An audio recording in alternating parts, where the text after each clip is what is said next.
வணக்கம். நம்ம என்ன பண்ணுவோம், குழந்தைங்க அடங்கலைன்னா அவங்கள த்ரெட்டன் பண்ணுவோம், பயமுறுத்துவோம். குழந்தைங்கள அவங்க பிடிச்சி கொடுத்துருவேன், இவங்ககிட்ட சொல்லிடுவேன், போலீஸில் பிடிச்சி கொடுத்துருவேன்ட்டு ஒரு பயத்தை ஏற்படுத்துறோம்ல, அந்த மாதிரி செய்யவே செய்யாதீங்க. அது குழந்தைங்க சுத்தமாக பிடிக்காது. நம்ம பெரியவங்க என்ன சொன்னாலும் குழந்தைங்க கேட்டுப்பாங்க. நம்ம என்ன சொல்லணும்னு நினைக்கிறோன்னா, ஒரு தடவை சொன்னாலும் குழந்தைங்க கேட்டுக்கணும்னு நினைக்கிறோம். இப்போ ஆசியா இண்டிவிஜுவல் பெரியவங்க நம்மளே என்ன பண்ணுவோம், அடல்ட் இவ்வளோ வயசாகுது, நம்மளே ஒரு விஷயத்த 4 தடவை கேட்டால் தான் புரிதல் ஏற்படுது.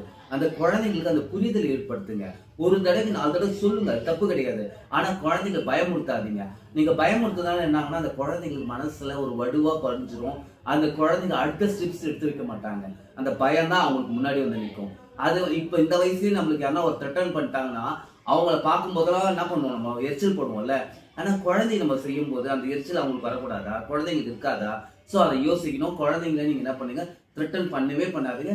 குழந்தைங்கன்றது ஒரு அழகிய பொக்கிஷங்க. அந்த பொக்கிஷத்தை பாதுகாக்கிறது நம்மளோட ஒவ்வொருத்தரோட கடமைங்க. சரிங்களா? அதனால குழந்தைங்கள அழகா கைட் பண்ணுங்க. கண்டிப்பா செய்வாங்க. எல்லா குழந்தைங்க எல்லா டேலண்ட்டும் இருக்கு. அதை குழந்தைங்க புரிய வச்சு செய்ய பாருங்க. த்ரெட்டன் மட்டும் பண்ணவே பண்ணாதீங்க. மிரட்டாதீங்க குழந்தைங்கள. குழந்தைங்கள அழகா கையாளுங்க. பெரிய சக்சஸ் கிடைக்கும். ஓகேவா? தேங்க்யூ.